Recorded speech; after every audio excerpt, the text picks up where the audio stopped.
মনমর কাদরে প্রণমর কাদরে যেতে সোনার মদিনা।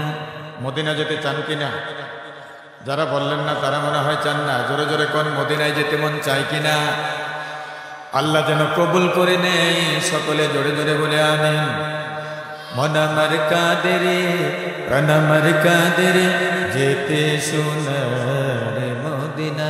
যে মদিনা ধন্য হলো এ তো ঠিকানা। মনমর কাদরে প্রণমর কাদরে যেতে সোনার মদিনা। বলগল উলাবি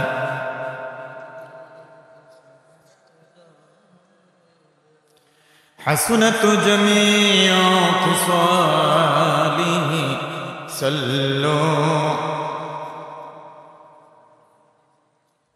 কুড়িগ্রাম জেলার অলিপুর উপজেলা রগুড়াই সাতার দারার পার নুরানি হাফিজিয়া মাদ্রাসা হাফিজ ছাত্রদের প্রাজ্ঞা প্রদান উপলক্ষে এবং কবরবাসীদের রুহের মাগফিরাতের জন্য নবম বার্ষিক তাফসীরুল কুরআন মাহফিলের শ্রদ্ধেয় সভাপতি জনাব আলহাজ মাওলানা মোহাম্মদ গুলজার হোসেন তৌহিদ, সুপার মুসল্লিপাড়া বাহারুল্লাহ রাবিয়া দাখিল মাদ্রাসা, বোড়াবড়ি উলিপুর কুড়িগ্রাম। আল্লাহ মোহতারামকে কবুল করুন। পার্শ্বে বসা আছেন বর্ষিয়ান আলেমে দ্বীন বিশিষ্ট জননেতা আল্লামা আব্দুস সালাম দামাত বরকাতুহুম আলিয়া। আমার আগে আলোচনা করেছেন কুড়িগ্রামের একজন জননন্দিত মুফাসসির, ইতিমধ্যে বাংলাদেশের প্রত্যন্ত অঞ্চলে যিনি যুবকদের মনে সাড়া জাগিয়েছেন, আমার কলিজার টুকরা, হৃদয় থেকে যাকে মোহাব্বত করি, আল্লামা সিরাজুল ইসলাম ফারুকী দামাত বরকাতুহুম আলিয়া, আরবি প্রভাষক বাসরা আজিজিয়া সিনিয়র মাদ্রাসা, সভাপতি বাংলাদেশ মাজলিসুল মুফাসসিরিন কুড়িগ্রাম জেলা। আল্লাহ ওনাকে কবুল করো। মুরব্বিয়ান যুবক বন্ধুরা, স্নেহাস্পদ ছোট ছোট ছেলেরা, পর্দার আড়ালে শ্রবণরত মা ও বোনেরা, মাদ্রাসার মুহতামিম মুদাররিসিন কমিটির সদস্যবৃন্দ, ছাত্রছাত্রী এবং অভিভাবকবৃন্দ, আসসালামু আলাইকুম ওয়া রাহমাতুল্লাহি ওয়া বারাকাতুহু। আল্লাহ পাকের দরবারে হাজার কোটি শুকরিয়া জানাই যে মহান মনিব, এই পীর আউলিয়ার দেশ, মসজিদ মাদ্রাসার দেশ, আজান একামতের দেশ, প্রিয় জন্মভূমি বাংলাদেশকে আল্লাহ তার কোরআনের জন্য কবুল করেছেন। এখন কোরআনের কথা বলতে আর অনুমতি লাগে না। এজন্য সকলে শুকরিয়া জানাই, জোরে জোরে বলি আলহামদুলিল্লাহ। বিগত 17 বছর কোরআনের মাহফিলে কথা বলতে পারি নাই, মাইক কেড়ে নিয়েছে। কোরআন থেকে কথা বললেন। এক শ্রেণীর নামধারী মুসলমান ছিল যারা সমাজে জুলুম করেছে, জালেম এবং ফেসিবাদের দোসর, আবু জেহেলের উত্তরসূরি, ফিরাউনের উত্তরসূরিরা আমাদের সামনে থেকে মাইক কেড়ে নিয়েছে, আমাদেরকে অকথ্য ভাষায় গালিগালাজ করে মঞ্চের মধ্যে অপদস্থ করে পুলিশের হাতে সোপর্দ করেছে। আজ সে পরিবেশ আল্লাহ তাআলা ঘুরিয়ে দিয়েছেন। কোরআনের কথা ওপেন চলছে। আশা করি আগামীর বাংলাদেশ আল কোরআনের বাংলাদেশ। যারা বললেন না তারা চান না, মুসলমান হিসাবে বলেন আগামীর বাংলাদেশ আল কোরআনের, আগামীর পার্লামেন্ট আল্লাহর কোরআনের পার্লামেন্ট। আল্লাহ কবুল করুন, জোরে কোন আমিন। আমার ভাইয়েরা, আলোচনার সূচনা লগ্নে আকীদা সঠিক করার জন্য একটি কথা বলে দিচ্ছি, তা হচ্ছে এই, বলেন তো সমস্ত ক্ষমতার মালিক কে? মাশাআল্লাহ, আকীদা তো ঠিক আছে। সমস্ত ক্ষমতার মালিক কে? চিল্লায় বলতে হবে, জোরে জোরে বলতে হবে, জোরে কোন সমস্ত ক্ষমতার মালিক কে? কিন্তু আমাদের বাংলাদেশের সংবিধানে লেখা আছে সমস্ত ক্ষমতার মালিক জনগণ। তাহলে এটা কি কুফরি কিনা? কথা কয় না, কুফরি না?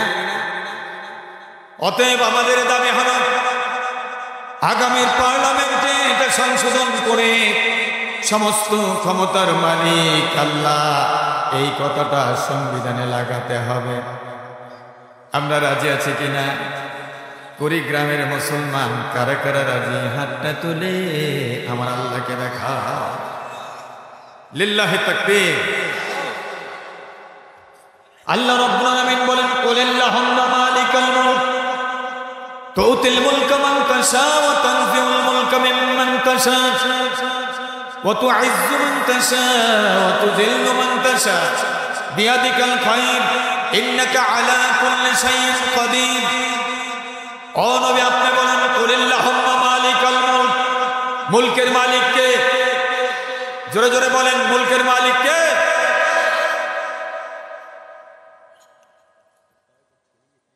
এই আকীদা নিয়ে যারা আমাদের সমর্থন নিয়ে পার্লামেন্টে গিয়ে সমস্ত ক্ষমতার মালিক আল্লাহ এর পক্ষে বক্তব্য দেবে, কথা বলবে, তাদের সাথে আমরা আছি।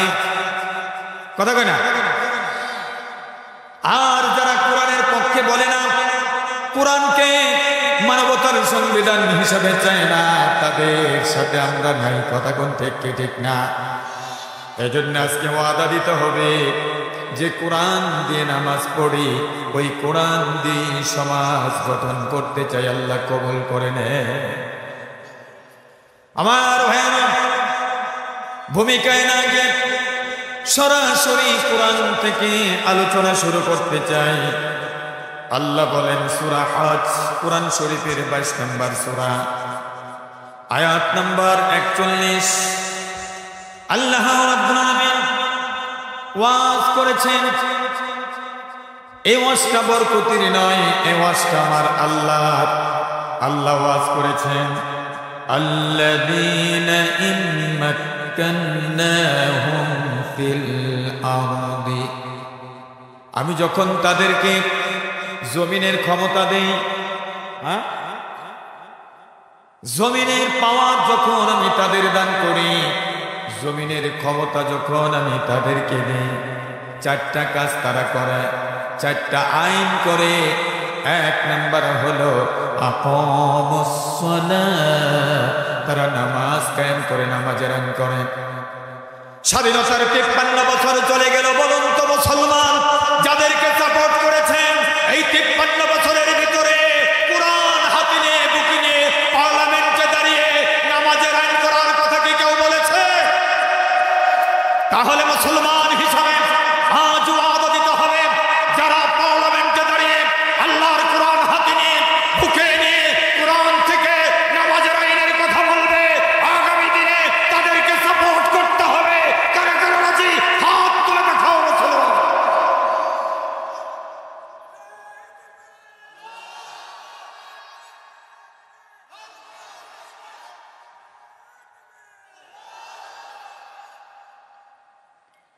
আমার ভাইয়েরা,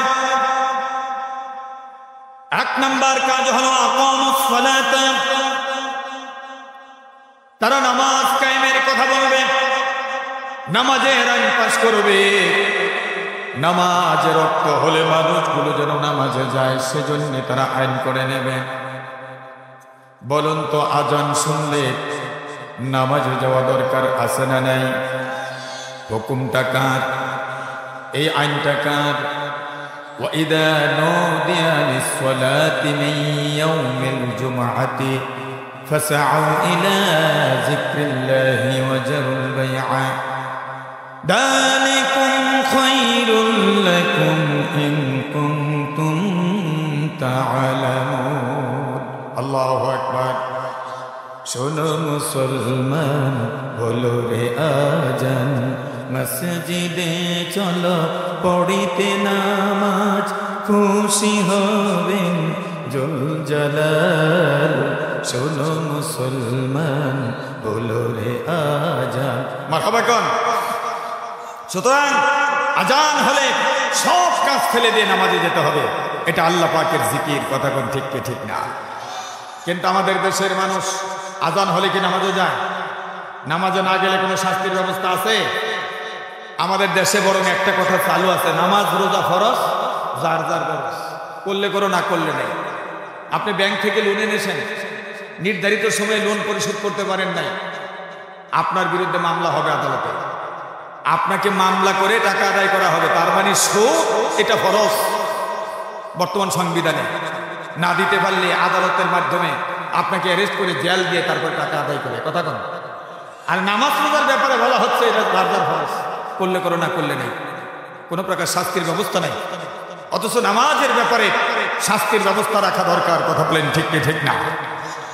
যখন আজান হবে ব্যবসা, বিভিন্ন কলকারখানা সব কিছু বন্ধ থাকবে, তখন চলবে নামাজ। আবার নামাজ শেষ আবার কাজে চলে আসতে হবে। ফাইদা কুদিয়াতিস সালাহ ফান্তাশিরু ফিল আরদ। নামাজ শেষ বসে থাকার দরকার নাই, এখন ছুটেও, এখন ছড়িয়ে পড়ো ময়দানে, হালাল রিজিকের জন্য, আল্লাহ পাকের সন্তুষ্টির জন্য ময়দানে ছড়িয়ে পড়ো। তার মানে যারা নামাজ পড়বে তারা কাজ করবে, আবার কাজ শেষ হবে, নামাজ পড়বে, আবার কাজ করবে। এটাই হলো বিধান। কথা কোন ঠিক কি ঠিক না? মান আকামাস সালাতা ফাকাদ আকামাদ-দ্বীন। যে নামাজ কায়েম করলো সে যেন দ্বীনকে কায়েম করলো। ওমান হাদামাস সালাহ ফাকাদ হাদামাদ-দ্বীন। আর যে ব্যক্তি নামাজ ছেড়ে দিল সে যেন দ্বীনকে খর্ব করলো। এখন আজানের পরে বুড়া বাবা হাঁটতে পারে না, ফজরের সময় মসজিদে চলে যায়, যুবক ছেলেটা শুয়ে শুয়ে ঘুমায়। আছে না নাই? বাবাকে জিজ্ঞেস করলাম ছেলেকে ডাক দিছেন? কয় না ডাকি না। আপনি গুনাহগার, আপনার ছেলেকে নামাজের জন্য ডাকেন নাই, এটা আপনি গুনাহগার হলেন। কথা কোন ঠিক কি ঠিক না? এজন্য নিজেও নামাজ পড়বো, সন্তানদেরকেও নামাজ পড়াবো। আল্লাহ কবুল করুন, জোরে কোন আমিন। তাহলে এমন প্রতিনিধি আমাদের দরকার যারা পার্লামেন্টে গিয়ে সর্বপ্রথম মাথা উঁচু করে দাঁড়িয়ে আল্লাহ পাকের সিজদার আইন প্রতিষ্ঠিত করবে, নামাজের আইন প্রতিষ্ঠিত করবে। দরকার আছে না নাই? আমার ভাইয়েরা, 1757 খ্রিস্টাব্দে বাংলার স্বাধীন নবাব ইস্ট ইন্ডিয়ার কোম্পানির কাছে, লর্ড ক্লাইভের কাছে পরাজিত হলেন মির্জাফর আলীর মির্জাফরের মাধ্যমে। কথা বলেন ঠিক কিনা? স্বাধীন নবাব 1757 সনে পরাজিত হল। প্রায় 200 বছর, 190 বছর গোলাম হয়ে গেলাম ইংরেজদের। আমাদের স্বাধীনতার সূর্য অস্তমিত হল।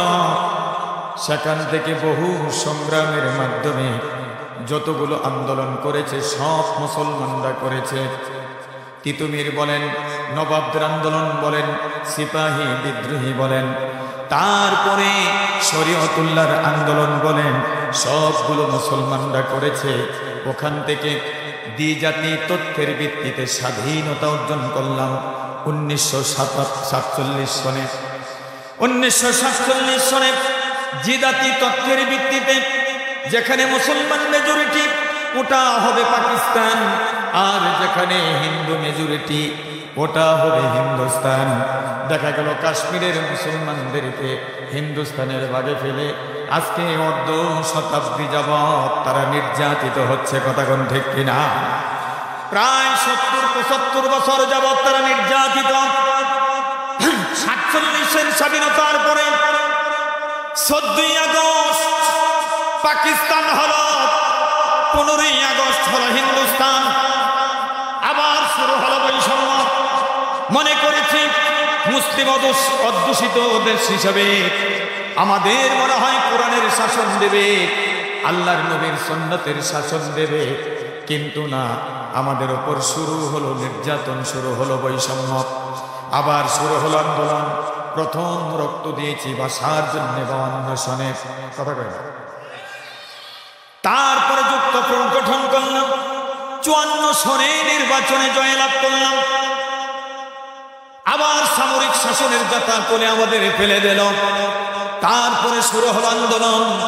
66 সনে 6 দফা, 69-এর গণ অভ্যুত্থান, 70-এর সাধারণ নির্বাচন পূর্ব পাকিস্তানিদেরকে ক্ষমতায় দেয় নাই। শুরু হলো স্বাধীনতার যুদ্ধ। 1971 সনে আমরা স্বাধীনতা অর্জন করেছি। এই ডিসেম্বরের 16 তারিখ বিজয় অর্জন করেছি। মনে করেছি ইসলাম আসবে, কোরআনের শাসন কায়েম হবে না। কোরআনের শাসনের পরিবর্তে আমাদের বাক স্বাধীনতা কেড়ে নেওয়া হলো, কথা বলার স্বাধীনতা কেড়ে নেওয়া হলো, একদলীয় শাসন ব্যবস্থা আমাদের উপর চাপিয়ে দেওয়া হলো। ধর্মনিরপেক্ষতা বাদ দিয়া ধর্মীয় সব রাজনীতিগুলো পত্রিকাগুলো বন্ধ করে দেওয়া হলো, কথা কয় না। তারপরে একটু আশার আলো 75 মানুষ দেখলো, আবার আসলো সামরিক শাসন, তারপরে হানাবো, তারপরে ফিরে আসলো কিছুদিনের জন্য গণতন্ত্র, কিন্তু ইসলাম আসলো না। আবার আসলো সামরিক শাসন। ওই সামরিক শাসন থেকে 90-এর গণ অভ্যুত্থানের মাধ্যমে এই বাংলাদেশের মানুষ মুক্তি পেল। শুরু হলো গণতান্ত্রিক ধারা, কিন্তু ইসলাম আসে নাই। 2006 28শে অক্টোবর আবার দেশের স্বাধীনতার সূর্য অস্তমিত হয়ে গেল। প্রায় 17-18 বছর নির্যাতিত হলাম, কথা বলতে পারি নাই। কুরআন হাতে নিয়ে বুকে নিয়ে এদেশের মুসলমান স্বাধীনভাবে হক কথাগুলো শুনতে পারে নাই, কথা কোন ঠিক ঠিক না। চরম বৈষম্যের শিকার হলো জাতি, নির্যাতিত হলো 17 বছর। আবার ফুসে উঠেছে আমাদের প্রান্তীয় কলিজার টুকরা ছাত্র জনতা। বৈষম্যহীন একটা আন্দোলন, বৈষম্যহীন সমাজ উপহার দেওয়ার জন্য বৈষম্য বিরোধী ছাত্র আন্দোলন, এই ছাত্র আন্দোলন গণ আন্দোলনের উদ্ধারণ করলো। জুলাই আগস্টের বিপ্লবে আগস্টের 5 তারিখ আমরা দ্বিতীয়বার স্বাধীনতা অর্জন করলাম, কিন্তু 1,500-এর অধিক তরুণ ছাত্র জনতা বুকের তাজা রক্ত ঢেলে দিয়ে শাহাদাতের তামান্না পান করেছে, কথা কোন ঠিক না। এই শাহাদাতের বিনিময়ে প্রায় 50,000 মানুষ আহত হয়েছেন, চিকিৎসা নিচ্ছেন। কেউ চোখ হারিয়েছে, কেউ হাত হারিয়েছে, কেউ পা হারিয়েছে, কেউ বা পিঠে বাড়ি হারিয়েছে। এর বিনিময়ে স্বাধীনতা পেয়েছি, সুযোগ হয়েছে উলামায়ে কেরামদেরকে ঐক্যের সেতুবন্ধন তৈরি করে সব ভুলে যেতে হবে। ঐক্যের বন্ধনে আবদ্ধ হয়ে আল্লাহর কোরআনকে সামনে রেখে বাংলাদেশে একটা কোরআনের সমাজ কায়েম করতে হবে। আর এই সমাজের জন্য কুড়িগ্রাম থেকে সুদান উঠবে, এওয়ালিপুর থেকে সুদান উঠবে, ওই সুদানে আকাশ বাতাস মুখরিত হবে। আর আমরা কাঁধে কাঁধ মিলে আগামী দিনগুলোতে আল্লাহর কোরআনের সমাজ ব্যবস্থা কায়েম করব। এক কথায় বলেন একমত কিনা? কারা কারা একমত? হাত তুলে আমার আল্লাহকে দেখাও।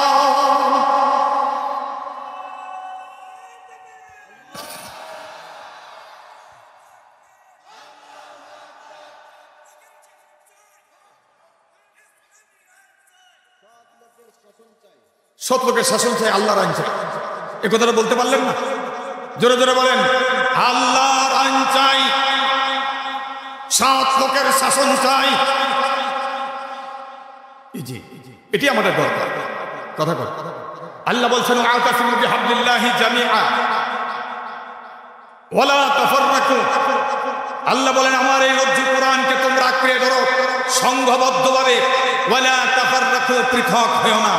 সুতরাং আজকে সর্বপ্রথম আলেমদেরকে ঐক্যের সেতুবন্ধনে আসতে হবে। আলেমদেরকে সুদৃঢ় শিশানলা প্রাচীরের মতো ঐক্য গঠন করতে হবে, কথা বলেন ঠিক কিনা? কোনো ভেদাভেদ চাই না, কাউমি আলিয়ার কোনো দ্বন্দ্ব চাই না।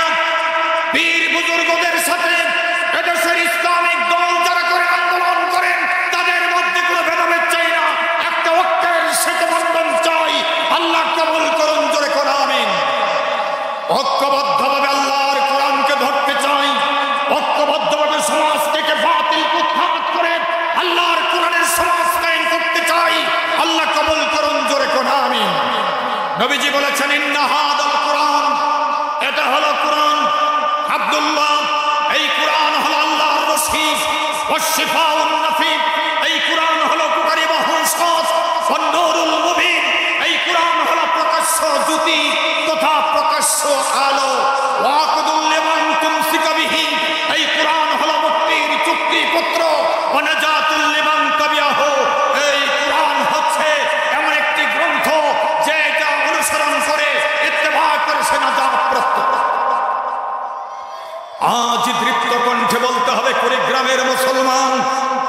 ময়দানে আখিরাতে আল্লাহর আদালতে আমরা মুক্তি চাই কিনা, আল্লাহর আদালত থেকে মুক্ত হয়ে জান্নাতের বাসী হতে চাই কিনা, তাহলে কোরআন ধরতে কোনো আপত্তি নাই তো। রাসূল বলেছেন আনতা জাআলুল কুরআন রাবিআ কলবি, ওয়াল্লাহ এই কোরআন দিয়ে আমার হৃদয়ের বসন্ত বানিয়ে দাও। আমরা বলছি আমিন। ও মিয়া, বসন্ত আসলে বাংলাদেশে মেয়েরা আলপনাকে হলুদ রঙের শাড়ি পরে শিমল ফুলের মালা গেঁথে গলায় দিয়ে তারপরে বিভিন্ন রঙে রঙে পর্দাহীনতা, অশ্লীলতা, বেহায়াপনার প্রদর্শনী করে তারা গান রচনা করেছে, ফাগুন এসেছে ফিরে তুমি ফিরে এলে না। কথা কয় না? কাকে চাও? এই দেহ প্রদর্শনী করে কার কথা বলছো? গানে ফাগুন এসেছে ফিরে তুমি ফিরে এলে না, কাকে ফিরাতে চাও? আমি চাই বাতিল উৎখাত করে যিনি হক কায়েম হোক, এই ময়দানে কোরআনের শাসন ফিরে আসো। কথা বলেন ঠিক ঠিক? রাসূল দোয়া করেছেন আনতা জাআলুল কুরআন রাবিআ কলবি, আল্লাহ কোরআন দিয়ে হৃদয় বসন্ত বানিয়ে দাও। ওয়া নূরা সাদরি, আমার সিনাকে কোরআনের আলোতে আলোকিত করে দাও। আজ 4টি হাফেজে কোরআন পাগড়ি নিয়েছে, রুমাল নিয়েছে, টুপি পরিয়েছি, তাদেরকে বলতে চাই এই হাফেজে কোরআনদের মাধ্যমে বাংলার জমিনে কোরআনের শাসন ব্যবস্থা কায়েম করে দিন। বলছি আমিন। জগৎ সেরা বিখ্যাত আলেমে দ্বীন হিসেবে এই হাফিজদেরকে আল্লাহ তাআলা কবুল করুন। জোরে কোন আমিন। তাদেরকে যারা সহযোগিতা করছেন, তাদেরকে যারা সহযোগিতা করেছেন, লজিং নিয়েছেন, তাদের খাবার পাঠিয়েছেন, কাপড় কিনে দিয়েছেন, কোরআন শরীফ কিনে দিয়েছেন, থাকার জন্য ঘর করে দিয়েছেন, আল্লাহর শপথ করে বলছি ময়দানে আখিরাতে আপনাকে আল্লাহ মাফ করে জান্নাতি দিয়ে দিবেন। তাদের সুপারিশ আপনাকে মাফ করে দিবেন। রাসূল বলছেন মান ক্বারা আল কুরআনা ফাস্তাযহারাহু ফাহাল্লা হালালাহু ওয়া হাররামা হারামাহু ওয়া আদখালাহু আল্লাহুল জান্নাহ ওয়া শাফাআহু ফি আশরাতিন মিন আহলি বাইতিহি কুল্লুহুম ক্বাদ ওয়াজাবাত লাহুন নার। আল্লাহর নবী বলেছেন যে ব্যক্তি কোরআন পড়ে, কোরআনকে হিফজ করে, কোরআনে বর্ণিত হালালগুলোকে মেনে চলে, হারামগুলোকে বর্জন করে, ফাদখালাহু আল্লাহুল জান্নাহ, আল্লাহর জন্য ওয়াজিব হয়ে যায় তাকে জান্নাতে প্রবেশ করানো। এখানে আছে। এখন রাসূল বলেছেন শুধু তারা একা একা জান্নাতে যাবে না, ওয়া শাফাআহু ফি আশরাতিন মিন আহলি বাইতিহি কুল্লুহুম ক্বাদ ওয়াজাবাত লাহুন নার। এমন 10 জনকে সুপারিশ করে জান্নাতে নিয়ে যাবেন যাদের উপর জাহান্নাম ওয়াজিব। আপনারা কি চান এই হাফেজরা আপনাদের সুপারিশকারী হোক? কথা কয় না?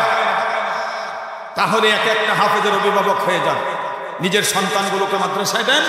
সন্তান যদি না থাকে মাদ্রাসার একটা ছেলেকে সন্তান বানান, সন্তান বানিয়ে তার অভিভাবক হয়ে যান। আমি আরেকটা বুদ্ধি দিয়ে দিই, আপনার ছেলে মেয়ে বড় হয়ে গেছে, এখন আর সুযোগ নেই, ছেলের ঘরের নাতিটারে মাদ্রাসায় দিবে, মেয়ের ঘরের নাতিটারে মাদ্রাসায় দিবে, এটারও সুযোগ নাই। প্রতিবেশী এক ভাই আছে, তার ছোট্ট বাচ্চা আছে, সামর্থ্য কম। আপনি বলবেন তোর এই বাচ্চাটাকে আমাকে দে, তাকে আমি হাফেজ বানাবো, আলেম বানাবো, দাওরা হাদিস পাস করবে, কামেল পাস করবে, মাস্টার ডিগ্রি করবে, সব খরচ আমি দেবো, পরে তোর সন্তান তুই নিয়ে আসবো। আপনি একজন অভিভাবক হয়ে গেলেন, আল্লাহর কসম কিয়ামতে আপনাকে আল্লাহ জান্নাতে অবশ্যই দিয়ে দেবে, এতে কোনো সন্দেহ নাই। সেজন্য যে কোরআনকে মহব্বত করলে নাজাত পাওয়া যায়, যে কোরআনকে মহব্বত করলে মুক্তি পাওয়া যায়, যে কোরআনের ছাত্রের অভিভাবক হলে জান্নাত পাওয়া যায়, ওই কোরআনের সমাজ কায়েম হলে না জানি দেশটা কত সুন্দর হতো। কথা কয় না? কেমন সুন্দর হতো দেশ। হযরতে ওমর মুসলিম জাহানের খলিফা, অর্ধ পৃথিবী শাসন করেছেন, গভীর রাত্রে হেঁটে হেঁটে প্রজাদের দুঃখ দুর্দশা দেখছেন। হঠাৎ করে শুনতে পেলেন দেয়ালের ওপার থেকে কান্নার শব্দ, তাও আবার শিশুদের কান্না। হযরত ওমর দেয়াল টপকে আঙিনায় প্রবেশ করে দেখেন একজন মহিলা 3-4 জন বাচ্চা চতুর্দিকে বসে বসে কাঁদছে। মহিলা পাতিলের মধ্যে আগুন ধরিয়ে কি যেন রান্না করছে। গভীর রাত। ওমর প্রশ্ন করলেন, এত রাত করে পাক করেন কেন? কি কারণ আপনার বাচ্চারা কাঁদতেছে? মহিলা বললেন, কে আপনি? চিনি না। আমার ঘরে আজকে 3 দিন ধরে কোনো খাবার নাই। এই বাচ্চাগুলো প্রতিদিন খাবার চায়, দিতে পারি না। আজও খাবারের জন্য কান্নাকাটি শুরু করছে, কোথায় থেকে খাবার দেব। পাতিলায় পানি দিয়ে কিছু পাথর দিয়ে জাল দিচ্ছি, হয়তো বা কাঁদতে কাঁদতে গভীর রাত্রে ওরা ঘুমিয়ে পড়বে। ওদেরকে ঘুম পড়িয়ে আমিও ঘুমায়া যাব। এই অক্ষমতা তাদের কাছে কেমনে প্রকাশ করব, এই কারণে আমি এই অভিনয় করছি।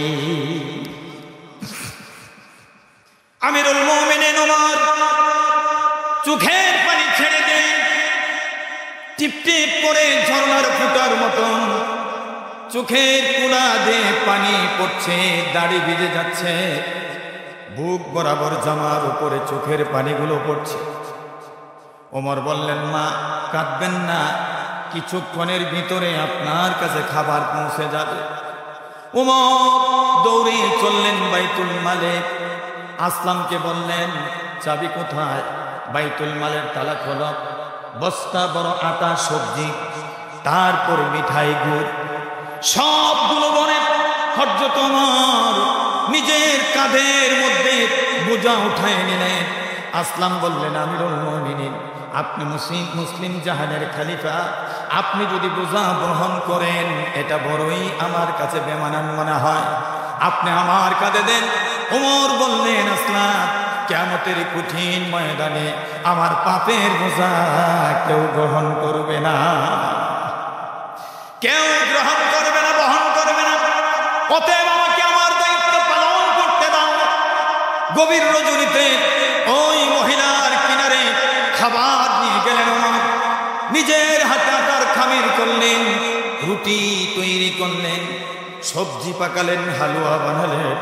বাচ্চাদেরকে 2 রানের উপর বসায়া রুটিগুলো ছিঁড়ে ছিঁড়ে চোখের পানি ফেলে ফেলে বাচ্চাদের মুখে খাবার তুলে দেয় আর বলে, ওমর, ও আল্লাহ, কিয়ামতের দিন আমি ওমরকে তুমি মাফ করে দিও। মহিলা বুঝতে পারলেন তিনি আর কেউ না, তিনি হলেন হযরত ওমর। আমার ভাইয়েরা, বুকে হাত দিয়ে সত্য গোপন না করে অকপটে বলবেন, বাংলার জমিনে একজন ওমর আছে, যেখানে মানুষ বিপদগ্রস্ত, যেখানে দুর্যোগ, ওখানেই সেই ওমর ছুটে যায়।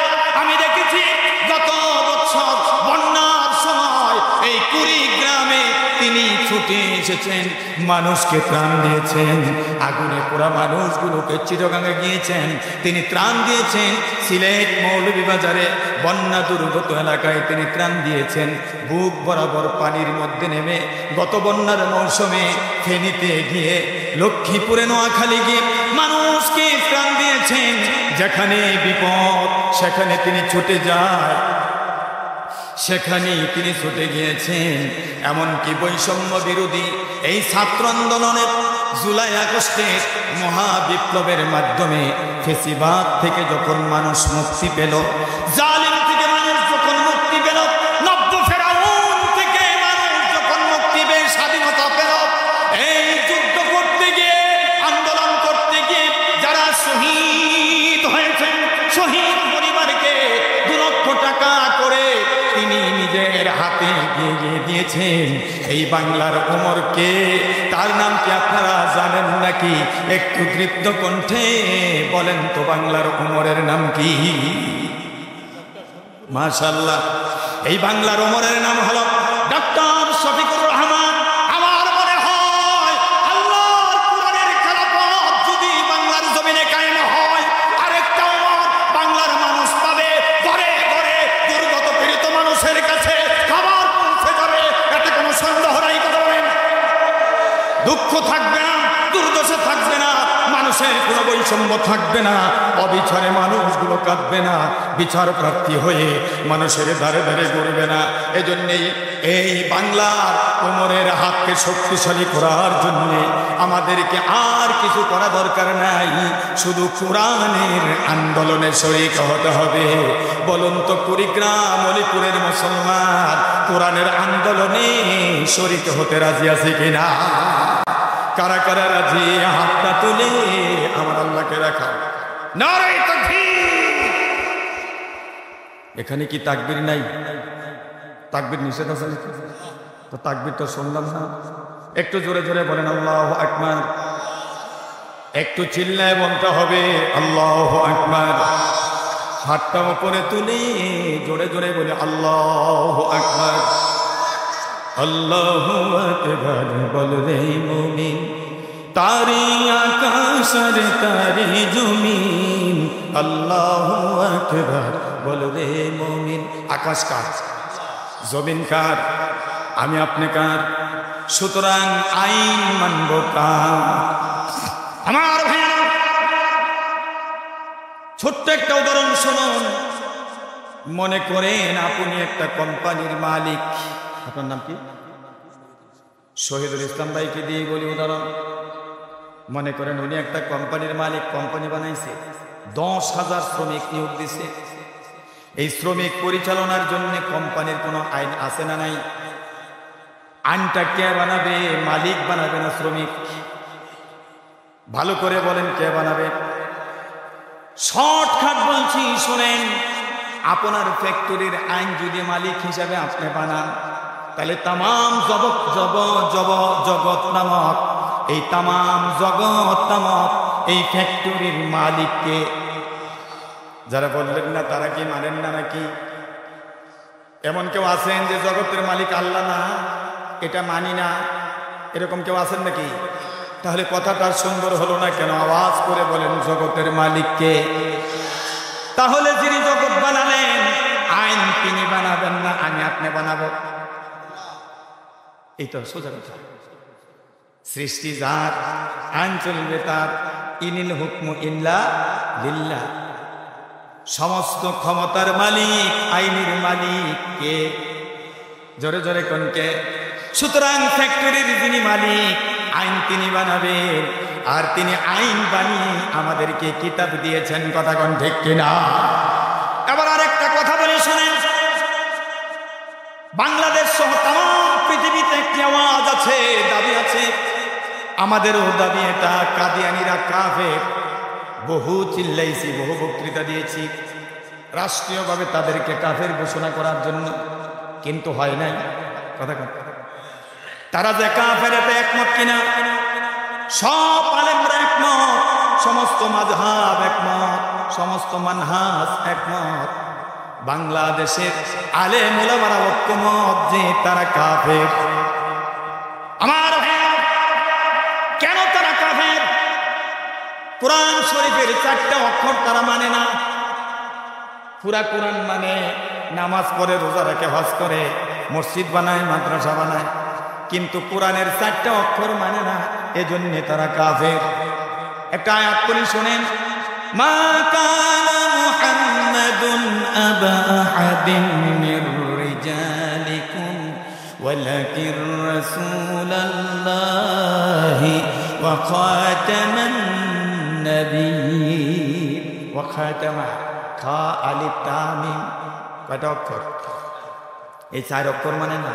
আমাদের নবীকে শেষ নবী মানে না, এই কারণে তারা কাফের।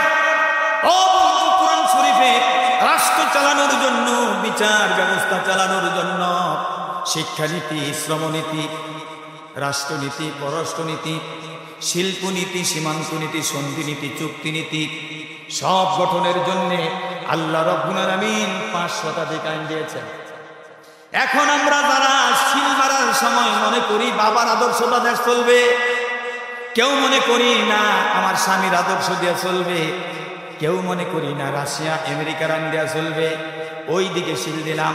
আল্লাহর কোরআনের এই আয়াতগুলোকে অস্বীকার করলাম। বলেন তো বন্ধু, এবার আমি আপনি কাফের না মুসলমান? হ্যাঁ, তাহলে আবার দৃঢ়ভাবে সিদ্ধান্ত গ্রহণ করতে হবে। সমাজ চলবে আল্লাহ আইন দিয়া, আর যারা আল্লাহর আইন দিয়া সমাজ চালাবে তাদের সাথে আছি।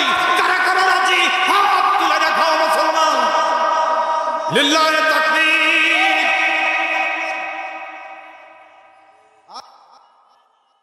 সংসদে জালো, একটা চালাক সংসদে জালো। একটা ছেলে ওখানে থেকে চিল্লাইলো, গলা বসে গেছে, কিন্তু আপনাদের চিল্লানি আমি শুনলাম। একটু জোরে তাকবীর দিলে কোন সমস্যা? তো দেন না কেন? বলুন আল্লাহু আকবার। সাউন্ড তো কমানো বাড়ানো আপনাদের হাতে দিয়ে দিলাম। আপনারা ভলিউম বাড়াইলে আমার ভলিউম বাড়বে, আর আপনারা কমাই দিলে আমার ভলিউম কমে যাবে। এখন চিন্তা করে দেখেন, ভলিউম বাড়াবো না কমাবো? আমার ভাইয়েরা, কোরআনের শাসন ব্যবস্থা কায়েম হলে জাতি সুর মুক্ত হবে, ডাকাত মুক্ত হবে। ডক্টর শফিকুল ইসলাম মাসুদ বলেছেন, আমরা ব্যাংক তৈরি করেছি, এদেশের যুবকদের চাকরির ব্যবস্থা করেছি, আর তোমরা ব্যাংক লুট করে ডাকাতি করে টাকা পাচার করেছ। আমরা গঠন করি, তোমরা চুরি করো। কথা কয় না? হ্যাঁ, আল্লাহ বলেন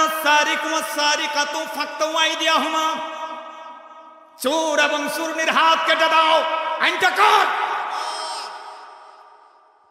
স্বাধীনতার 53 বছরে কোন চোরের হাত কাটছে?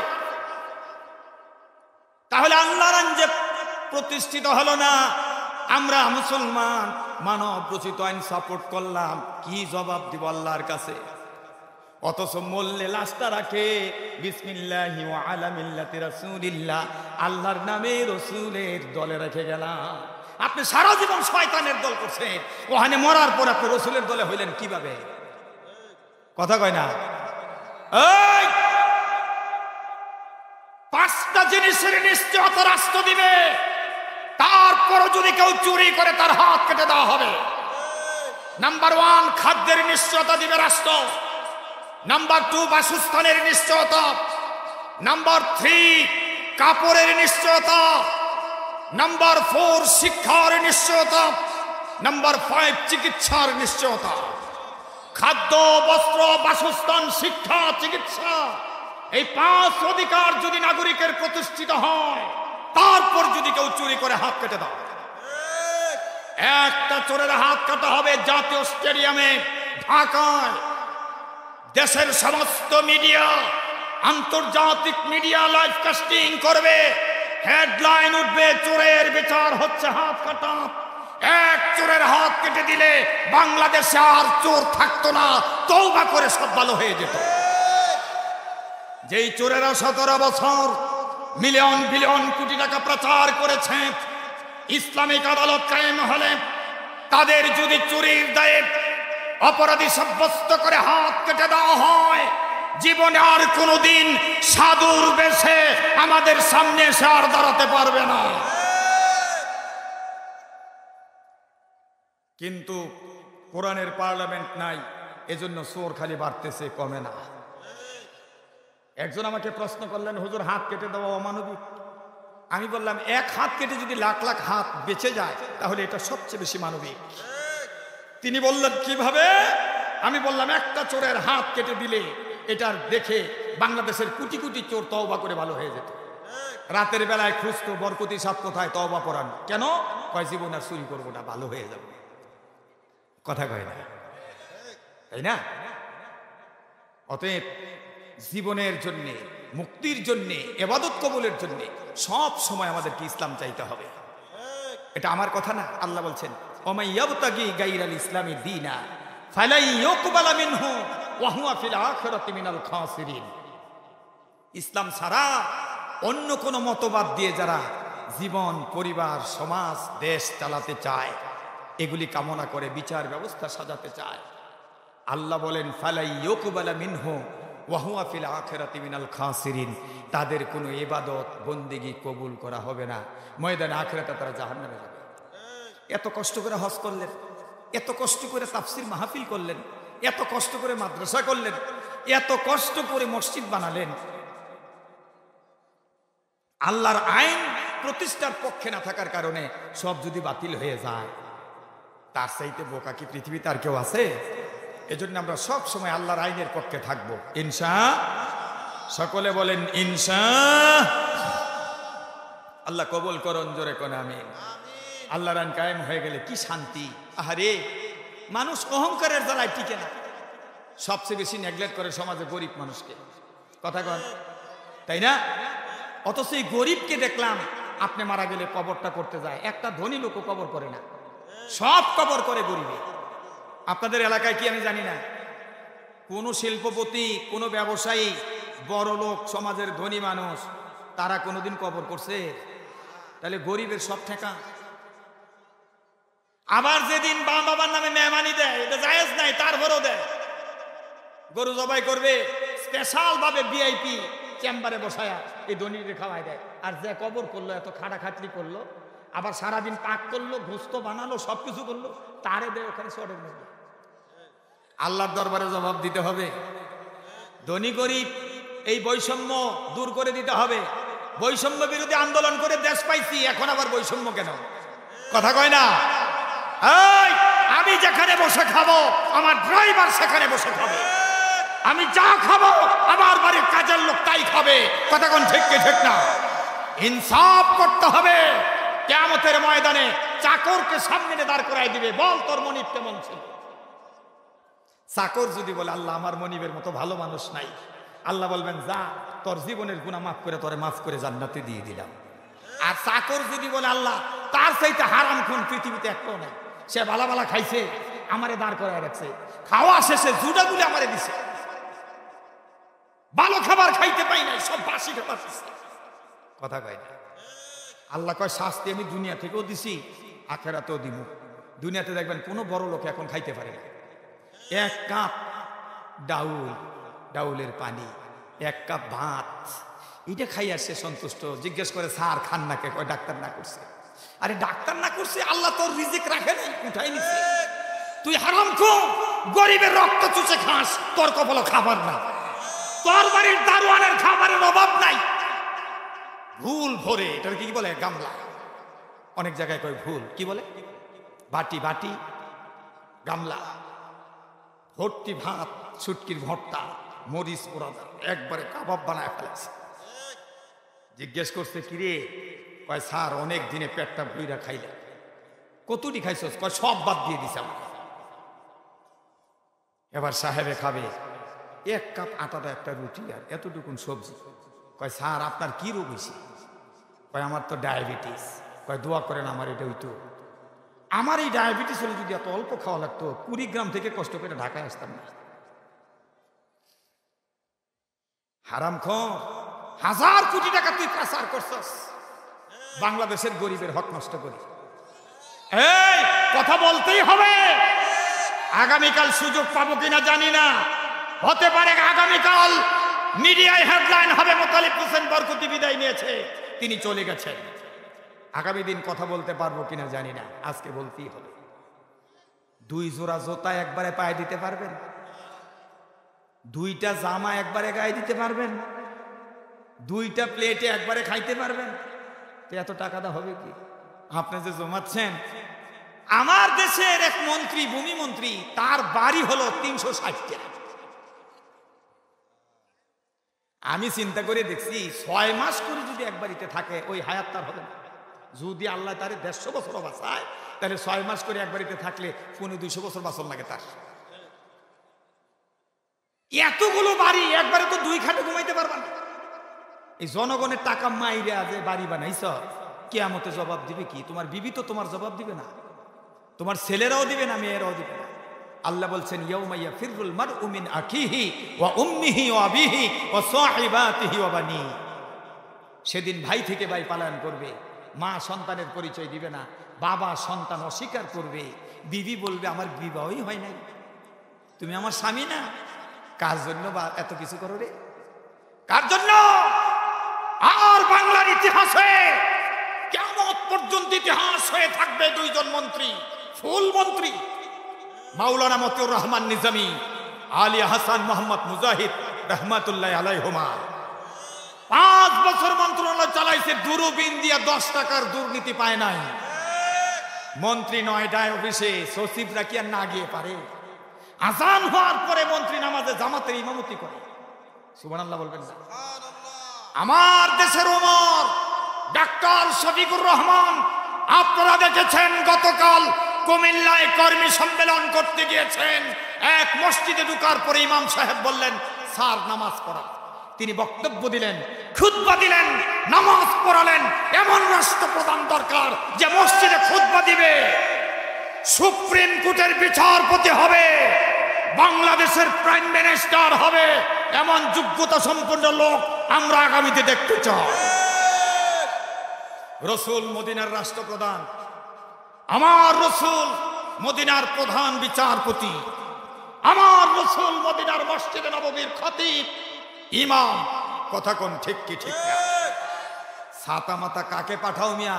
ওজুর ফরজ জানে না, বাবার জানাজা পড়ানোর ক্ষমতা নাই। এই যে ছোট্ট বাচ্চারা এখানে দাঁড়িয়ে সূরা ফাতিহা আরবিতে পড়েছে, বাংলায় অনুবাদ করেছে, ইংলিশে ট্রান্সলেট করেছে, ওদেরকে দাঁড় করায় দাও, বাবার জানাজা পড়ায় দিও। বাপের বেটা কাকে বলে?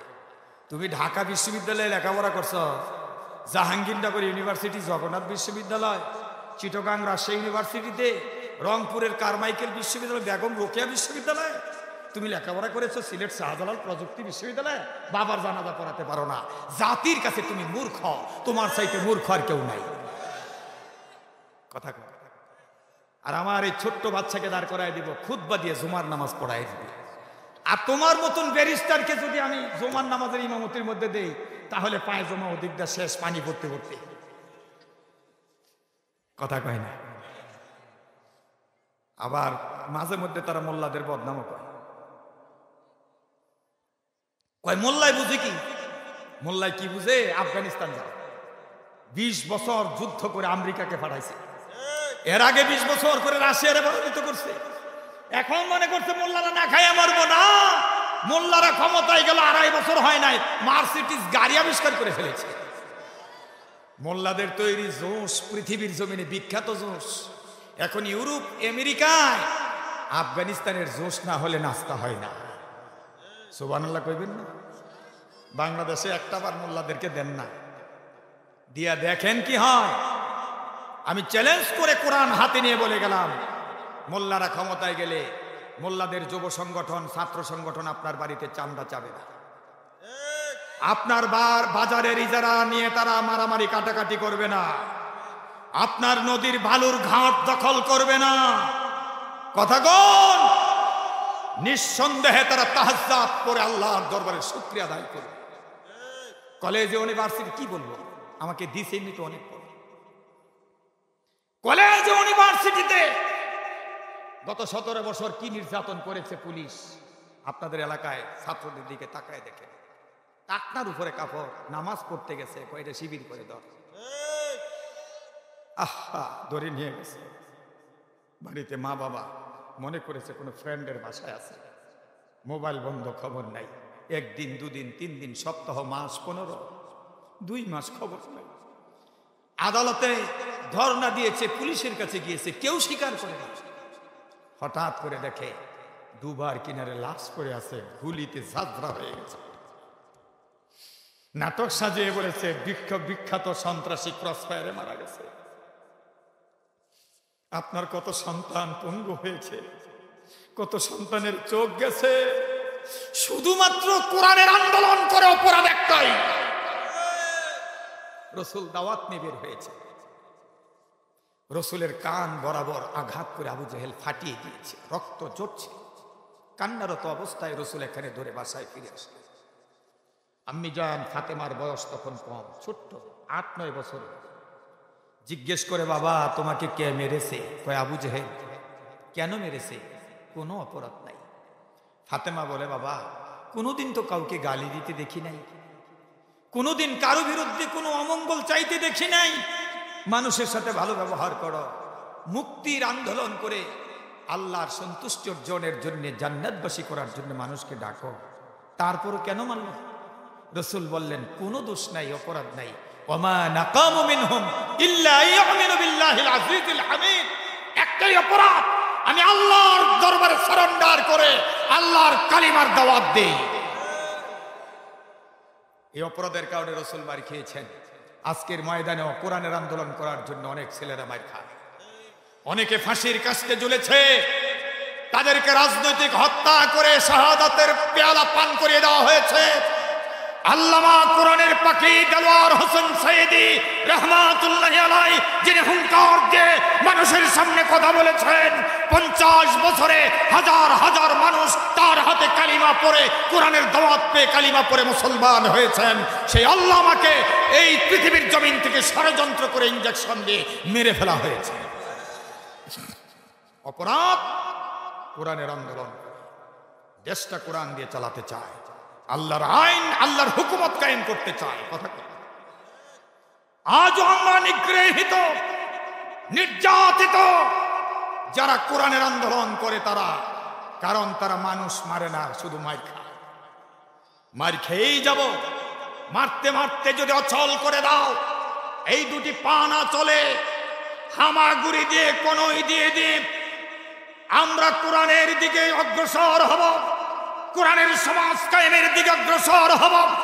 তারপরও যদি আমাদের পথ আটকে দাও, আমাদেরকে শৃঙ্খলাবদ্ধ করো, আমাদেরকে বন্দী করো, আমরা দু চোখ দিয়ে কোরআনের শাসন ব্যবস্থা কায়েমের অপেক্ষায় থাকব। তারপরেও আমরা কোরআনের আন্দোলন থেকে পিছপা হব না। জীবন দিব, কিন্তু আন্দোলন চলবে।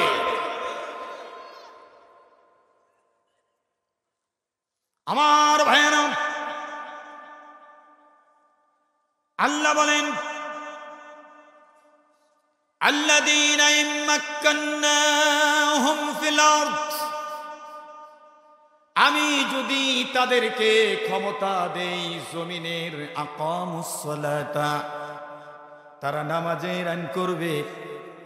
মনে আছে আপনাদের কথা বলতেছিলাম, মনে আছে?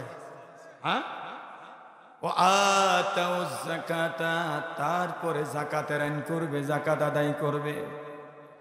যাকাতের মন্ত্রণালয় হবে, যাকাত আদায় হবে কিভাবে শোনেন। ইসলামিক রাষ্ট্র হয়ে গেলে, আল্লাহর কোরআনের সমাজ কায়েম হয়ে গেলে, আল্লাহর কোরআনের পার্লামেন্ট হয়ে গেলে, আপনার ব্যাংকে গচ্ছিত টাকা রমজান মাসের 25 তারিখের আগে যাকাত মন্ত্রণালয় থেকে একটা মেসেজ আসবে মোবাইলে, শতকরা 2.5 টাকা 40 ভাগের 1 ভাগ আপনার অ্যাকাউন্ট থেকে কেটে নেওয়া হয়েছে। যাকাত আদায় হয়ে যায়। 1 কোটি টাকা আছে আপনার ব্যাংকে, বছর যখন অতিবাহিত হবে 2.5 লাখ টাকা যাকাত বাবদ কেটে নেওয়া হবে। আমি ঢাকায় এক প্রোগ্রামে বললাম, যাকাত অর্থ হলো ইউজাদুল মাল, মালের বৃদ্ধি। একটা ঢাকা ইউনিভার্সিটি স্টুডেন্ট অ্যাকাউন্টিংয়ে পড়ে, সে দাঁড়িয়ে বলছে, হুজুর 1 বছর পরে 2.5 লাখ কেটে নিয়েছে, তাহলে বাড়লো কেমনে? আমি বললাম, তোমার এই প্রশ্নের জবাব আমার 1 মিনিট লাগবে, 1 মিনিট যদি তুমি ধৈর্য ধরে শোনো, আমি দিয়ে দিচ্ছি। বলছে, হুজুর বলেন। আমি বললাম, ব্যাংকের অ্যাকাউন্ট থেকে যখন যাকাতের অর্থ কাটা যাবে, তখন অলস টাকা আর কেউ ব্যাংকের অ্যাকাউন্টে রাখবে না, এই টাকার বিনিয়োগ করবে, ব্যবসা করবে। কথা কন, আপনি 1 কোটি টাকা পুঁজি নিয়ে এই কুড়িগ্রাম সদরে একটা দোকান দিলেন, সেখানে 4 জন কর্মচারী নিয়েছেন, আপনি সহ ওই 4 কর্মচারী পুরা বছর খাটলেন, 4 কর্মচারীর বেতন দিলেন, তাদের পরিবার চললো, আপনারও পরিবার চললো। বৎসরান্তে হিসাব করে দেখলেন 1 কোটি টাকায় আরো 20 লাখ টাকা ব্যবসা হয়েছে। সুবহানাল্লাহ কইবেন না? এখন আপনি হিসাব করে দেখলেন 1 কোটি 20 লক্ষ টাকায় যাকাত আছে 3 লাখ, তাহলে যাকাতের টাকাও বাড়লো, আপনার টাকাও বাড়লো, 5টা ফ্যামিলিও চললো। কথা কয়, এইভাবে করে ধনীদের কাছ থেকে যাকাত নিবে, গরিবদেরকে দিবে। ওয়াফি আমওয়ালিহিম হাক্কুল লিসাইলি ওয়াল মাহরুম, গরিবের হক ধনীদের সম্পদে আছে। কার কথা? আল্লাহর কথা। সুতরাং 5 বছর যদি পরিকল্পিতভাবে যাকাত ডিস্ট্রিবিউশন করা যায়, আদায় করে, বাংলাদেশে কোনো গরিব থাকবে না। আমরা আফগানিস্তান, ফিলিস্তিন পুনর্গঠনের জন্য অর্থ পাঠাতে পারব। আফ্রিকার সুদানের না খেয়ে হাড্ডিসার হয়ে যাওয়া মুসলমানদের খাবারের ব্যবস্থা করতে পারবো। মুসলমান শোনো, এই পৃথিবীর জমিনে সর্বপ্রথম ইউসুফ আলাইহিস সালাম রিলিফ প্রথা চালু করেছে, মিশরের ক্ষমতায় অধিষ্ঠ হয়ে। কথা বলেন, এই সুবাদে ইউসুফের পরিবার কেনান থেকে মিশরে স্থানান্তরিত হয়েছে। ইতিহাস বললে বহু সময় লাগবে। আমি বসার পরই একটা স্লিপ এসেছিল, রানী বিলকিস আর সুলাইমানের কাহিনী বলতাম, কারণ রানী বিলকিস আর সুলাইমানের কাহিনী ইউটিউবে আমার একটা আলোচনা এত বেশি পরিমাণ মানুষে শুনেছে, আমি আশ্চর্যান্বিত হয়েছি, এটা ভাইরাল হয়ে গেছে। এখন যেখানে যাই আলোচনা শুনতে চাই, এটা তুমি আসো, এটা তো শুনতেই পাও, নতুন আলোচনা শোনো, দরকার আছে না? সুতরাং আপনি যাকে সমর্থন করবেন তার 4টা গুণ থাকা লাগবে। 1 নাম্বার, নামাজ কায়েমের আইন করার যোগ্যতা এবং আইন করবে, এই কথা দিতে হবে।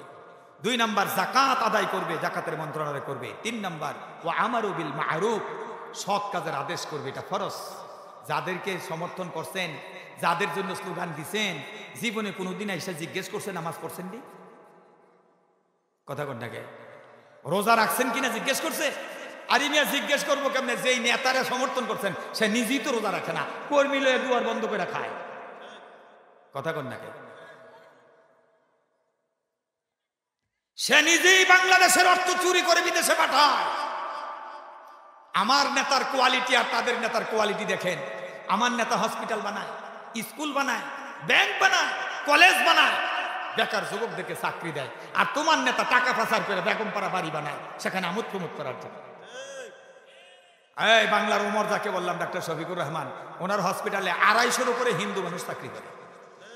হিন্দু ভাইয়েরা শোনো, ইসলাম কায়েম হলে তোমার সন্তান বেকার থাকবে না, তোমার সন্তানকে চাকরি দেওয়া হবে। তারপরে 4র্থ কোয়ালিটি হলো ওয়ানাহাউ আনিল মুনকার, অসৎ কাজ থেকে মানুষকে ফিরায় রাখতে হবে।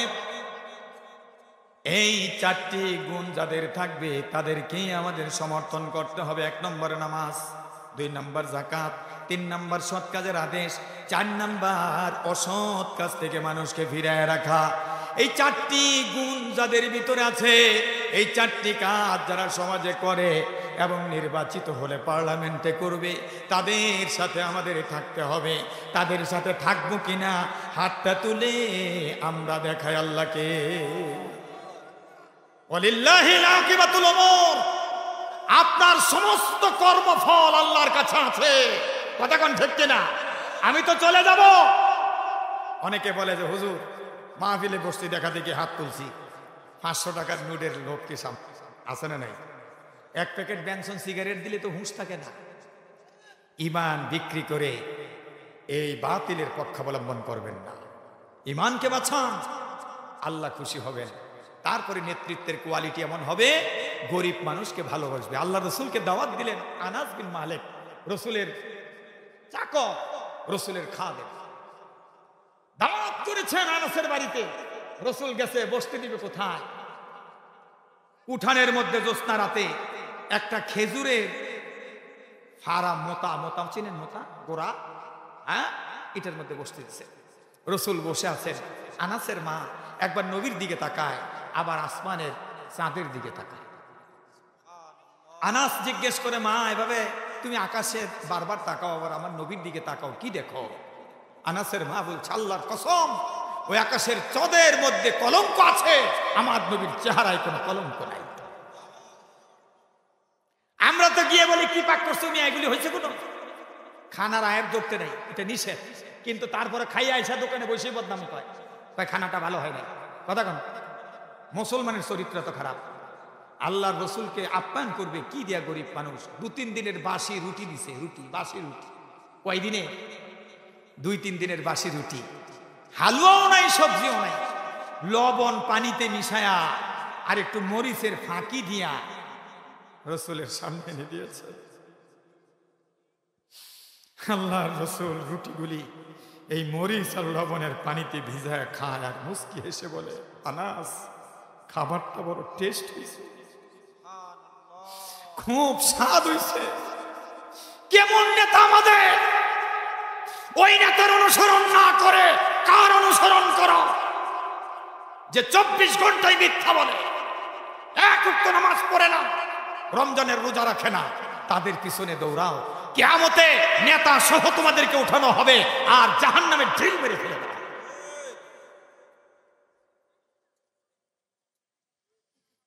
ওয়াইদা উলকু মিনহা মাকানান দাইয়িকাম মুকাররানিনা দা'উ হুনালিকা সুবুরা। আল্লাহ রাব্বুল আলামিন বলেন, কিয়ামতের দিন ওই পাপিষ্ঠ গুনাহগার গুলোকে একত্রিত করে জাহান্নামের রশি দিয়া বেঁধে জাহান্নামের দিকে যখন ঢিল মারা হবে, 500 বছর দূর থেকে ঢিল মারবে, আর জাহান্নামের এই তরঙ্গ গর্জন শুনে এই লোকগুলো চিৎকার করে আল্লাহর কাছে বলবে, দাও হুনালিকা সুবুরা, আল্লাহ এখানে আমাদেরকে ধ্বংস করো, মৃত্যু দাও, এত কঠিন আযাব সইতে পারবো না। উপর থেকে আওয়াজ আসবে, গোলাম লা তাদউল ইয়াওমা সুবুরান ওয়াহিদা ওয়াদউ সুবুরান কাসীরা। আল্লাহু আকবার। এই গোলাম, আজকে মৃত্যুর জন্য একবার ডাকিস না, হাজার হাজার বার ডাক, কোনো কাজ হবে না। সুম্মা লা ইয়ামুতু ফিহা ওয়ালা ইয়াহইয়া, আজকে মরবেও না বাঁচবেও না, না মরা না যেতা, লিয়াজুকাল আযাব, শুধু আযাব আর আযাব ভোগ করতে। সে আযাব থেকে আমরা বাঁচতে চাই, সে আযাব থেকে আমরা কি বাঁচতে চাই। সে আযাব থেকে বাঁচতে চান কিনা বলে? হ্যাঁ, আল্লাহ রাব্বুল আলামিন সে আযাব থেকে আমাদেরকে বাঁচিয়ে দেন, আমরা সকলে বলছি আমিন। সর্বশেষ আমার কথা, একবারে উপসংহার, আমি আর বেশি কষ্ট দেব না আপনাদেরকে। আপনাদের কষ্ট হচ্ছে? হ্যাঁ, আমি আর বেশি কষ্ট দেব না। সর্বশেষ যে কথাটা আপনাদের সামনে আমি উপস্থাপন করতে চাই তা হচ্ছে, আল্লাহ রাব্বুল আলামিনের হাবিব জীবিত, রাসূলুল্লাহ সাল্লাল্লাহু আলাইহি ওয়াসাল্লাম জীবদ্দশায় সাহাবীদেরকে তালিম দিয়েছেন। কিন্তু একজন সাহাবী ছিল আব্দুল্লাহ ইবনে উবাই, সে ছিল মুনাফিকদের লিডার। একটা কথা বলে রাখি, আপনি যদি হিন্দু দেখতে চান, আপনার প্রতিবেশী অনেক হিন্দু আছে, চাইলে দেখতে পাবেন। কথা কন, এর চেয়ে বেশি দেখতে চান, ইন্ডিয়া চলে যান, কোনো অভাব নেই, আছে না নাই? আপনি যদি ইহুদি দেখতে চান, ইসরায়েল যান, ইহুদি পাবেন। আপনি খ্রিস্টান দেখতে চান, আমেরিকা যান, খ্রিস্টান পাবেন। আপনি বৌদ্ধ দেখতে চান, মায়ানমারে যান, চীন যান, বৌদ্ধ দেখতে পাবেন। আপনি মুসলমান দেখতে চান, মক্কা মদিনায় যান, খাঁটি মুসলমান পাবেন। মুনাফিক দেখতে চান, কোনো ভূখণ্ড নেই। মুসলমানের ভিতরে লুকিয়ে আছে গুণ পোকার মতো। গুণ পোকা যেমন আসবাবপত্র খেয়ে ফেলে, এই মুনাফিকরা আমাদের ইমানগুলো খেয়ে ফেলছে। কথা কন। এমন একজন মুনাফিকদের লিডার আব্দুল্লাহ ইবনে উবাই, রসুলের মতো বেশভূষা, রসুলের চাদর, রসুলের পাগড়ি, রসুলের পাঞ্জাবি, রসুলের মতো দাড়ি, রসুলের মতো টুপি, চোখের মধ্যে সুরমা লাগায় তসবিনে রসুলের হাত ধরে চুমো খায়, প্রশংসা করে। কিন্তু উহুদের যুদ্ধের দিন রসুলের পিছন থেকে 300 সেনাবাহিনী নিয়ে পালায়ন করছে। রসুল নির্বাহী ক্ষমতার মালিক হোক, এটা চায় নাই। আল্লাহ তাআলা বলে দিলেন, রসুল এই আব্দুল্লাহ ইবনে উবাই মুনাফিকদের লিডার, সে চির জাহান্নামী। ইন্নাল মুনাফিকিনা ফিদ দারকিল আসফালি মিনান নার। আপনি তার জন্য কোনোদিন দোয়া করেন না। আব্দুল্লাহ ইবনে উবাই যেদিন মারা গেল, তার ছেলে আব্দুল্লাহ এসে রসুলের কিনারে বলল, রসুল আমার বাবার আপনি মাফ করে দিন, আর আপনার একটা জামা দেন, আমার বাবার কাফনের কাপড় দিতে। রসুল একটা জামা দিয়ে দিলেন। রসুল ছিলেন দয়ার সাগর। জামা পাওয়ার পরে আব্দুল্লাহ চিন্তা করলো, রসুলকে একটু বলে দেখি আমার বাবার জন্য দোয়া করে কিনা, জানাজা পড়াই কিনা। এবার বললেন, আল্লাহর নবী আপনি যদি আমার বাবার জানাজা পড়াইতেন ভালো হতো। রসুল বললেন, যাও আসতেছি। রসুল রেডি হয়েছেন, ঘর থেকে বের হয়েছেন।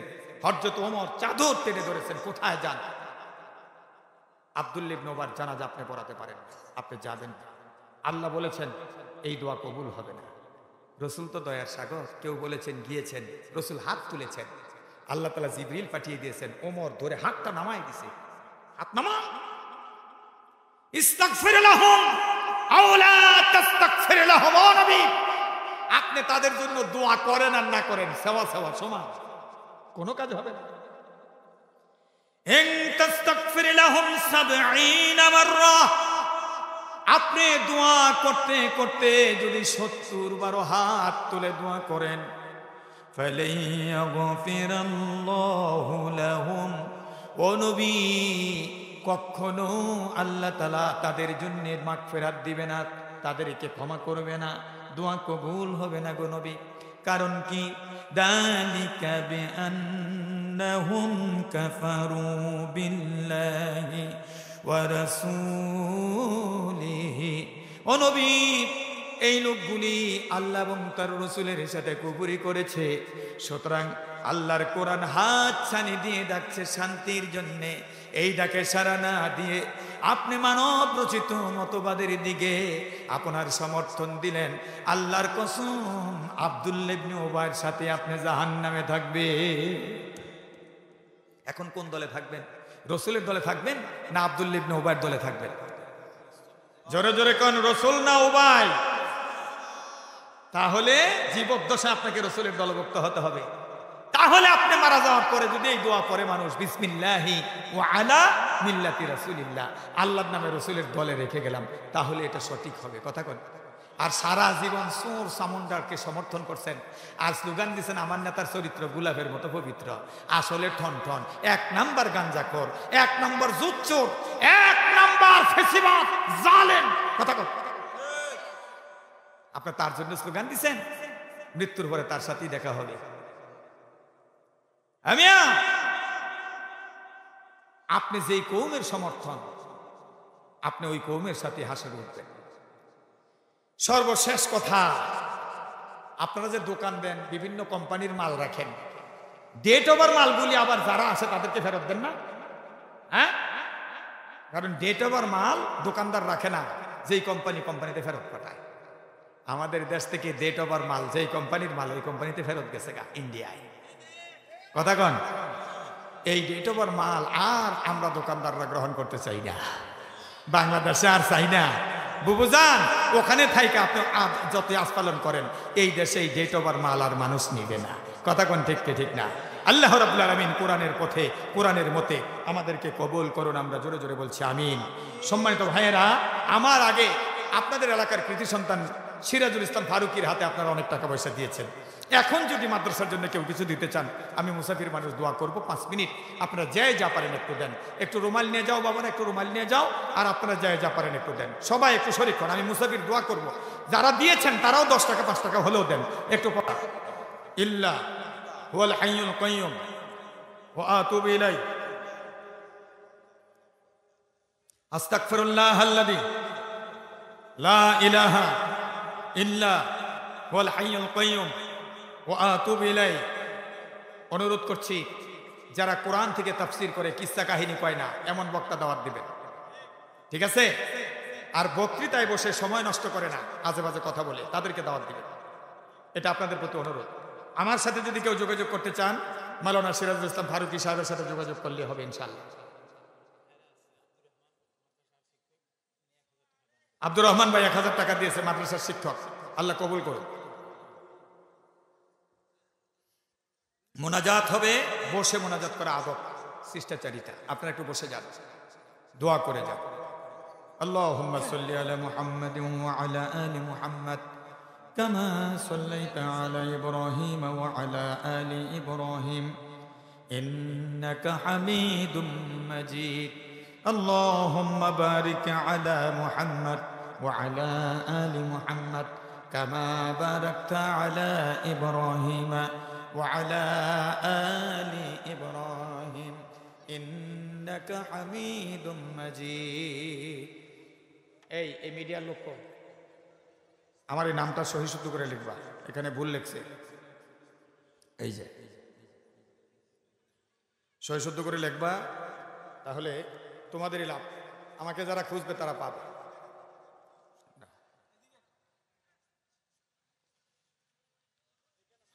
হ্যাঁ, اللهم صل على محمد وعلى آل محمد كما صليت على إبراهيم وعلى آل إبراهيم إنك حميد مجيد।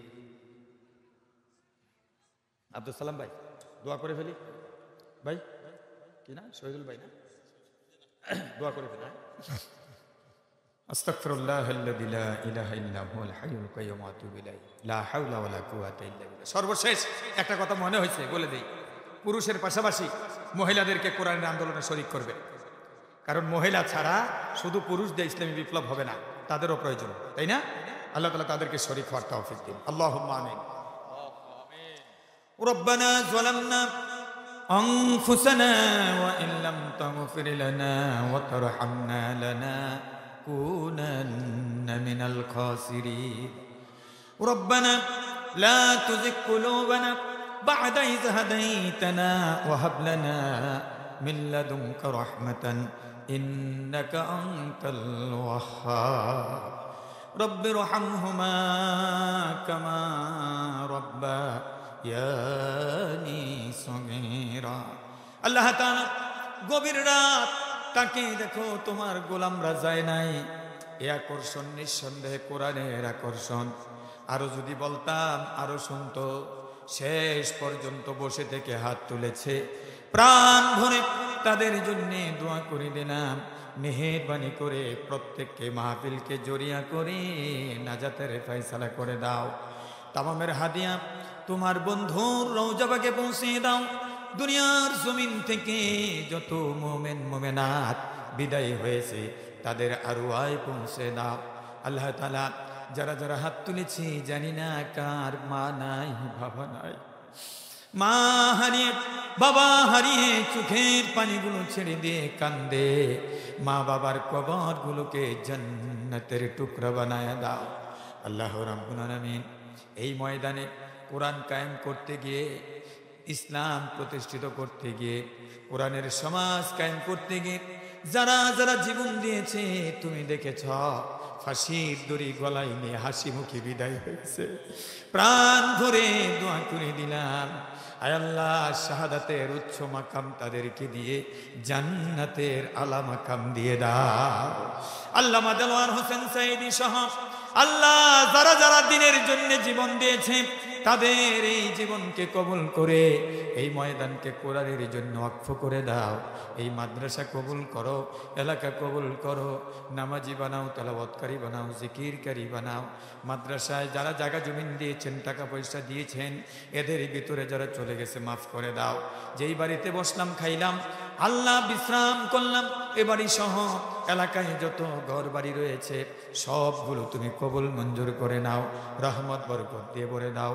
এই কুড়িগ্রাম থেকে ইসলামের জাগরণ তৈরি করে দাও। আল্লাহ রাব্বুল আলামিন আজকের সভাপতি অতিথিবৃন্দ এবং আমার পূর্বে যারা আলোচনা করেছেন সিরাজুল ইসলাম ফারুকী সাহেব সহ সবাইকে কোরআনের জন্য কবুল করো। আয় আল্লাহ বাংলাদেশকে কবুল করো, স্বাধীনতা সার্বভৌমত্বকে হেফাজত করো। বৈষম্য বিরোধী আন্দোলনে যারা জীবন দিয়েছেন আল্লাহ রাব্বুল আলামিন তাদের শাহাদাতের মর্যাদা দাও। যারা আহত অবস্থায় চিকিৎসাধীন দ্রুত তাদেরকে শেফা কল্যাণ দিয়ে দাও।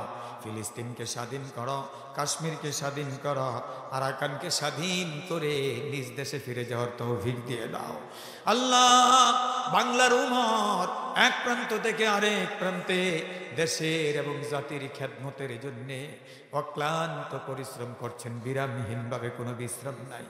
তারপর মধুর হাসি দিয়ে বলছে আমাকে বুড়া বলবেন না, আমিও আল্লাহ তার হাতে এই দেশে ইসলামের বিজয় দিয়ে দাও। খালিদ বিন ওয়ালিদের হাতে যেমন মুসলমানদের যুদ্ধের বিজয় দিয়েছ, আল্লাহ শফিকুর রহমান সাহেবের হাতে বাংলার জমিনে তুমি ইসলামের খেলাফত কায়েম করে দাও, দিনের বিজয় করে দাও। আমরা যেন সবাই কোরআনের আন্দোলনে শামিল হতে পারি সেই তৌফিক দাও। আল্লাহ আজকের দোয়া মোনাজাত কবুল করো। এই মাদ্রাসা হেফজখানা তোমার হাতে তুলে দিলাম, কুদরতি হাতে তুলে দিলাম, নিজের হাতে এটা হেফাজত করো। সব আলেমদেরকে ঐক্যবদ্ধ হওয়ার তৌফিক দাও। সুবহান রাব্বিকা রাব্বিল ইজ্জাতি আম্মা ইয়াসিফুন ওয়া সালামুন আলাল মুরসালিন ওয়ালহামদুলিল্লাহি রাব্বিল আলামিন বিহাক্কি লা ইলাহা ইল্লাল্লাহু মুহাম্মাদুর রাসূলুল্লাহ। আসসালামু আলাইকুম ওয়া রাহমাতুল্লাহ।